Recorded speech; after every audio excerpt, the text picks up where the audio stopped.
ನಮಸ್ಕಾರ ಎಲ್ಲರಿಗೂ. ಹಿಂದಿನ ವಿಡಿಯೋದಲ್ಲಿ ನಾವು ಶಿವಪುರಾಣದ 11ನೇ ಅಧ್ಯಾಯದ ಮೊದಲನೇ ಭಾಗವನ್ನು ನೋಡಿದ್ದೇವೆ. ಅಲ್ಲಿ ನಾವು ಶಿವಲಿಂಗದ ಸ್ಥಾಪನೆಯನ್ನು ಯಾವ ರೀತಿ ಮಾಡಬೇಕು, ಅದರ ಪೀಠ ಯಾವ ರೀತಿ ಇರಬೇಕು, ಹಾಗೆಯೇ ಶಿವಪದಕ್ಕೆ ಕಾರಣವಾಗುವಂತಹ, ಶಿವಪದದ ಪ್ರಾಪ್ತಿಗೆ ಕಾರಣವಾಗುವಂತಹ ಕೆಲವು ಅಂಶಗಳನ್ನು ಹಿಂದಿನ ವಿಡಿಯೋದಲ್ಲಿ ನೋಡಿದ್ದೇವೆ. ಇವತ್ತಿನ ವಿಡಿಯೋವನ್ನು ನೋಡೋಣ. ಅದೇ ಅಧ್ಯಾಯದ 2ನೇ ಭಾಗವನ್ನು, ಅಂದರೆ ಶಿವಮಹಾಪುರಾಣದ 11ನೇ ಅಧ್ಯಾಯದ ಮುಂದಿನ ಭಾಗವನ್ನು ಇವತ್ತಿನ ವಿಡಿಯೋದಲ್ಲಿ ನೋಡೋಣ. ಋಷಿಗಳಿಂದ ಸ್ಥಾಪಿತವಾದ ಶಿವಲಿಂಗಕ್ಕೆ, ದೇವತೆಗಳಿಂದ ಸ್ಥಾಪಿತವಾದ ಶಿವಲಿಂಗಕ್ಕೆ, ಸ್ವಯಂಭೂಲಿಂಗಕ್ಕೆ, ಈ ಎಲ್ಲ ಶಿವಲಿಂಗಗಳಿಗೆ ಮನುಷ್ಯ ಷೋಡಶೋಪಚಾರವಾಗಿ ಪೂಜೆಯನ್ನು ಮಾಡುವುದರಿಂದ ಶಿವಪದದ ಪ್ರಾಪ್ತಿಯಾಗ್ತದೆ. ನಿಯಮಪೂರ್ವಕವಾಗಿ ಶಿವಲಿಂಗದ ದರ್ಶನ ಮಾತ್ರದಿಂದ ಕಲ್ಯಾಣಪ್ರದವಾಗ್ತದೆ. ಮಣ್ಣು, ಹಿಟ್ಟು, ಸಗಣಿ, ಹೂ, ಹಣ್ಣು, ಬೆಲ್ಲ, ಬೆಣ್ಣೆ, ಭಸ್ಮ ಅಥವಾ ಅನ್ನದಿಂದಲೂ ಶಿವಲಿಂಗವನ್ನು ಮಾಡಿ ಅದನ್ನು ಪೂಜಿಸಬಹುದು. ಕೆಲವರು ಕೈಯಲ್ಲಿಟ್ಟು ಪೂಜೆಯನ್ನು ಮಾಡ್ತಾರೆ. ಶಿವಲಿಂಗದ ನಿರ್ಮಾಣವನ್ನು ಎಲ್ಲಿ ಬೇಕಾದರೂ ಸ್ವಚ್ಛ ಸ್ಥಳದಲ್ಲಿ, ಅದಕ್ಕೆ ಹೇಳಿರುವಂತಹ ಸ್ಥಳದಲ್ಲಿ ಮಾಡಬಹುದು.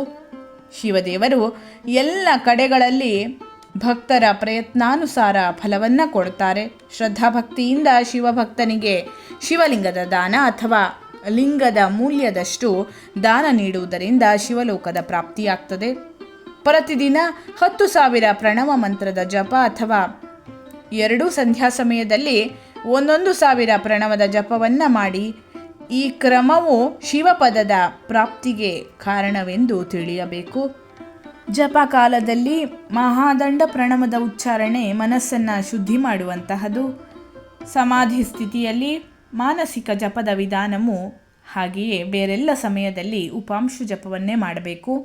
ನಾದ ಮತ್ತು ಬಿಂದುವಿನಿಂದ ಯುಕ್ತವಾದಂತಹ ಓಂಕಾರದ ಉಚ್ಚಾರಣೆಯನ್ನು ವಿದ್ವಾಂಸರು ಸಮಾನ ಪ್ರಣವವೆಂದು ಕರೆಯುತ್ತಾರೆ. ಒಂದು ವೇಳೆ ಪ್ರತಿದಿನ ಆದರಪೂರ್ವಕವಾಗಿ 10,000 ಪಂಚಾಕ್ಷರ ಮಂತ್ರದ ಜಪವನ್ನು ಮಾಡಿದ್ದಲ್ಲಿ ಅಥವಾ 2 ಸಂಧ್ಯಾಕಾಲಗಳಲ್ಲಿ 1,000 ಜಪವನ್ನು ಮಾಡಿದ್ದಲ್ಲಿ ಅದು ಶಿವಪದದ ಪ್ರಾಪ್ತಿ ಉಂಟು ಮಾಡುವುದು ಎಂದು ತಿಳಿಯಬೇಕು. ಬ್ರಾಹ್ಮಣರಿಗೆ ಆದಿಯಲ್ಲಿ ಪ್ರಣವಯುಕ್ತವಾದ ಪಂಚಾಕ್ಷರ ಮಂತ್ರವು ಒಳ್ಳೆಯದೆಂದು ಹೇಳಲಾಗಿದೆ. ಫಲಪ್ರಾಪ್ತಿಗಾಗಿ ದೀಕ್ಷಾಪೂರ್ವಕವಾಗಿ ಗುರುಗಳಿಂದ ಮಂತ್ರವನ್ನು ಪಡೆದುಕೊಳ್ಳಬೇಕು. ಕಲಶದಿಂದ ಮಾಡಿದ ಸ್ನಾನ, ಮಂತ್ರ ದೀಕ್ಷೆ, ಮಾತೃಕೆಗಳ ನ್ಯಾಸ, ಸತ್ಯಯುಕ್ತವಾದ ಪವಿತ್ರವಾದ ಅಂಕ, ಕರಣಯುಕ್ತವಾದ ಬ್ರಾಹ್ಮಣ, ಹಾಗೆಯೇ ಜ್ಞಾನಿ ಗುರು, ಇವೆಲ್ಲವುಗಳನ್ನು ಉತ್ತಮವಾದುದೆಂದು ಹೇಳಲಾಗಿದೆ. ದ್ವಿಜರಿಗೆ ನಮಃ ಶಿವಾಯ ಎಂಬುದಾಗಿ ಪಂಚಾಕ್ಷರಿ ಮಂತ್ರದ ಉಚ್ಚಾರಣೆಯ ವಿಧಾನವಿದೆ.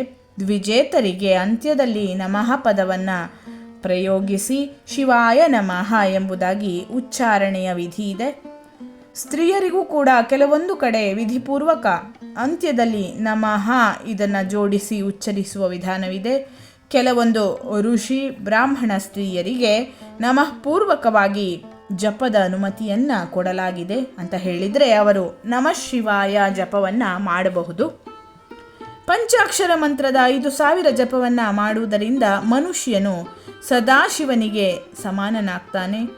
1, 2, 3 ಅಥವಾ 4,000 ಜಪವನ್ನು ಮಾಡುವುದರಿಂದ ಕ್ರಮವಾಗಿ ಬ್ರಹ್ಮ, ವಿಷ್ಣು, ರುದ್ರ ಹಾಗೆಯೇ ಮಹೇಶ್ವರನ ಪದ ಪ್ರಾಪ್ತಿಯಾಗ್ತದೆ. ಅಥವಾ ಮಂತ್ರದಲ್ಲಿ ಎಷ್ಟು ಅಕ್ಷರವಿದೆಯೋ ಅವುಗಳ ಪೃಥಕ್ ಪೃಥಕ್ 1 ಲಕ್ಷ ಜಪವನ್ನು ಮಾಡಬೇಕು. ಅಥವಾ ಸಮಸ್ತ ಅಕ್ಷರಗಳನ್ನು ಒಮ್ಮೆಗೆ ಎಷ್ಟು ಅಕ್ಷರವಿದೆಯೋ ಅಷ್ಟು ಲಕ್ಷ ಜಪವನ್ನು ಮಾಡಿ ಇಂತಹ ಜಪವನ್ನು ಶಿವಪದವನ್ನು ಉಂಟು ಮಾಡುವುದೆಂದು ತಿಳಿಯಬೇಕು.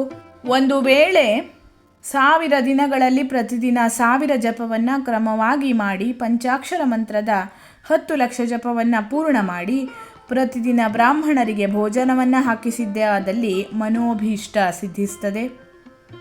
ಬ್ರಾಹ್ಮಣರು ಪ್ರತಿದಿನ ಪ್ರಾತಃ ಕಾಲ ಶುಚೀಭೂತರಾಗಿ 1008 ಗಾಯತ್ರಿ ಜಪವನ್ನು ಮಾಡಬೇಕು. ಹೀಗೆ ಮಾಡುವುದರಿಂದ ಗಾಯತ್ರಿ ದೇವಿ ಕ್ರಮವಾಗಿ ಶಿವಪದವನ್ನು ಪ್ರದಾನ ಮಾಡುವಳು. ವೇದ ಸೂಕ್ತ, ವೇದ ಮಂತ್ರಗಳ ನಿಯಮಪೂರ್ವಕ ಜಪವನ್ನು ಮಾಡಬೇಕು. ವೇದಗಳ ಪಾರಾಯಣವು ಶಿವಪದದ ಪ್ರಾಪ್ತಿಯನ್ನು ಉಂಟು ಮಾಡುವಂತಹದ್ದು ಅಂತ ತಿಳಿಬೇಕು.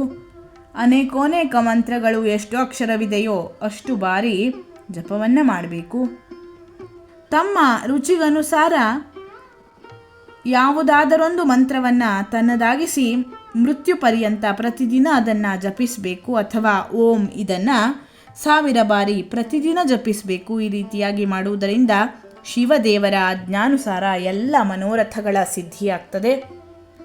ಯಾವ ಮನುಷ್ಯ ಶಿವದೇವರಿಗಾಗಿ ಹೂವಿನ ತೋಟವನ್ನು ನಿರ್ಮಿಸುವನೋ, ಶಿವದೇವರ ಸೇವೆಗಾಗಿ ದೇವಸ್ಥಾನದಲ್ಲಿ ಸ್ವಚ್ಛಗೊಳಿಸುವ ವ್ಯವಸ್ಥೆಯಲ್ಲಿ ಕೈಜೋಡಿಸುವನೋ, ಅವನು ಈ ಪುಣ್ಯ ಕೆಲಸವನ್ನು ಮಾಡಿ ಶಿವಪದವನ್ನು ಹೊಂದುವನು. ಶಿವದೇವರ ಪುಣ್ಯಕ್ಷೇತ್ರದಲ್ಲಿ ಭಕ್ತಿಯಿಂದ ನಿತ್ಯ ವಾಸಿಸಬೇಕು. ಅವುಗಳು ಜಡ ಚೇತನ ಎಲ್ಲರಿಗೂ ಭೋಗ ಮೋಕ್ಷಪ್ರದವು. ಆದ್ದರಿಂದ ವಿದ್ವಾಂಸನು ಶಿವನ ಕ್ಷೇತ್ರದಲ್ಲಿ ಮೃತ್ಯು ಪರ್ಯಂತ ವಾಸ ಮಾಡಬೇಕು.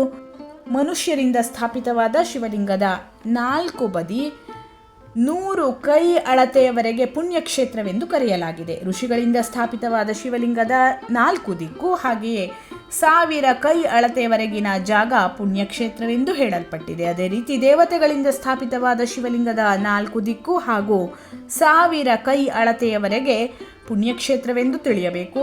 ಸ್ವಯಂಭೂಲಿಂಗದ 4 ದಿಕ್ಕು ಹಾಗೂ 4000 ಕೈ ಅಳತೆಯವರೆಗೂ ಪುಣ್ಯಕ್ಷೇತ್ರವೆಂದು ತಿಳಿಯಬೇಕು. ಪುಣ್ಯಕ್ಷೇತ್ರದಲ್ಲಿ ಇರುವ ಬಾವಿ, ಕೆರೆ, ಸರೋವರಗಳನ್ನು ಶಿವಗಂಗೆ ಅಂತ ತಿಳಿದುಕೊಳ್ಬೇಕು. ಈ ರೀತಿಯಾಗಿ ಶಿವದೇವರೇ ಹೇಳಿದ್ದಾರೆ. ಅಲ್ಲಿ ಸ್ನಾನ, ದಾನ, ಜಪವನ್ನು ಮಾಡಿ ಮನುಷ್ಯ ಶಿವನನ್ನು ಹೊಂದ್ತಾನೆ. ಆದ್ದರಿಂದ ಮೃತ್ಯುವಿನವರೆಗೆ ಶಿವನ ಕ್ಷೇತ್ರದ ಆಶ್ರಯವನ್ನು ಹೊಂದಿರಬೇಕು. ಯಾರು ಶಿವನ ಕ್ಷೇತ್ರದಲ್ಲಿ ತನ್ನ ಮೃತ ಸಂಬಂಧಿಯ ದಹನ, ದಶಾಹ, ಮಾಸಿಕ ಶ್ರಾದ್ದ, ಸಪಿಂಡೀಕರಣ ಅಥವಾ ವಾರ್ಷಿಕ ಶ್ರಾದ್ದವನ್ನು ಮಾಡ್ತಾರೋ, ಅಥವಾ ಯಾವಾಗಲೊಮ್ಮೆ ಶಿವನ ಕ್ಷೇತ್ರದಲ್ಲಿ ತನ್ನ ಪಿತೃಗಳಿಗೆ ಪಿಂಡವನ್ನು ಕೊಡ್ತಾರೋ ಅಂತಹವರು ತಕ್ಷಣ ಎಲ್ಲ ಪಾಪಗಳಿಂದ ಮುಕ್ತರಾಗ್ತಾರೆ. ಹಾಗೆಯೇ ಅಂತ್ಯದಲ್ಲಿ ಶಿವಪದವನ್ನು ಹೊಂದ್ತಾರೆ. ಶಿವಕ್ಷೇತ್ರದಲ್ಲಿ 7, 5, 3 ಅಥವಾ ಒಂದೇ ರಾತ್ರಿ ವಾಸ ಮಾಡಿದಲ್ಲಿ ಕ್ರಮೇಣ ಶಿವಪದದ ಪ್ರಾಪ್ತಿಯಾಗ್ತದೆ. ಲೋಕದಲ್ಲಿ ನಮ್ಮ ವರ್ಣಾನುಸಾರ ಸದಾಚಾರವನ್ನು ಪಾಲನೆ ಮಾಡುವುದರಿಂದ ಶಿವಪದದ ಪ್ರಾಪ್ತಿಯಾಗ್ತದೆ. ವರ್ಣಾನುಕೂಲ ಆಚರಣೆ ಹಾಗೆಯೇ ಭಕ್ತಿಭಾವದಿಂದ ಸತ್ಕರ್ಮ ಮಾಡಿದಲ್ಲಿ ಅದಕ್ಕೆ ಅತಿಶಯ ಫಲಪ್ರಾಪ್ತಿಯಾಗ್ತದೆ.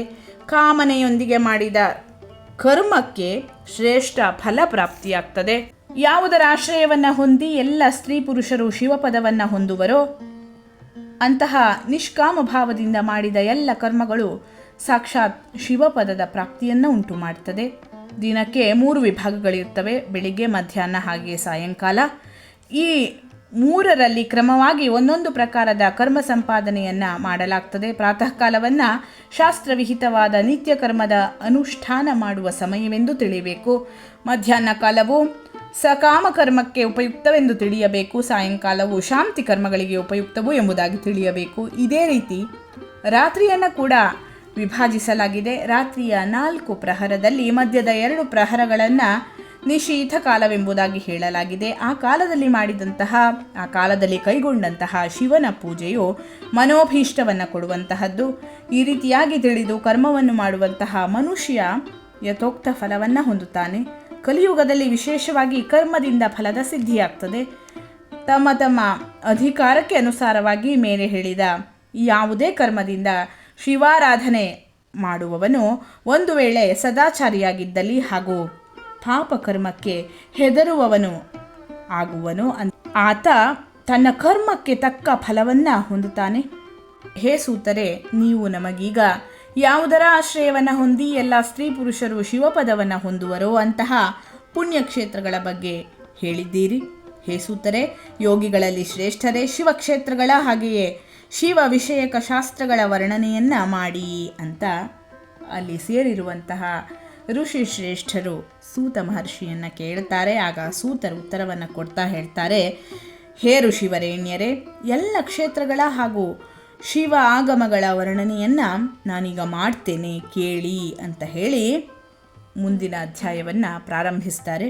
ಇಲ್ಲಿಗೆ ಶಿವಮಹಾಪುರಾಣದ ವಿಘ್ನೇಶ್ವರ ಸಂಹಿತೆಯ ಶಿವಲಿಂಗ ಪೂಜೆಯ ವರ್ಣನೆ ಅನ್ನುವಂತಹ 11ನೇ ಅಧ್ಯಾಯ ಸಮಾಪ್ತಿಯಾಗ್ತದೆ.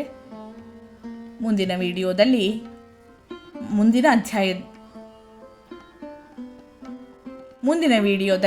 ಮುಂದಿನ ಅಧ್ಯಾಯವನ್ನು ನೋಡೋಣ. ಧನ್ಯವಾದಗಳು. ಲೋಕಾಃ ಸಮಸ್ತಾಃ ಸುಖಿನೋ ಭವಂತು.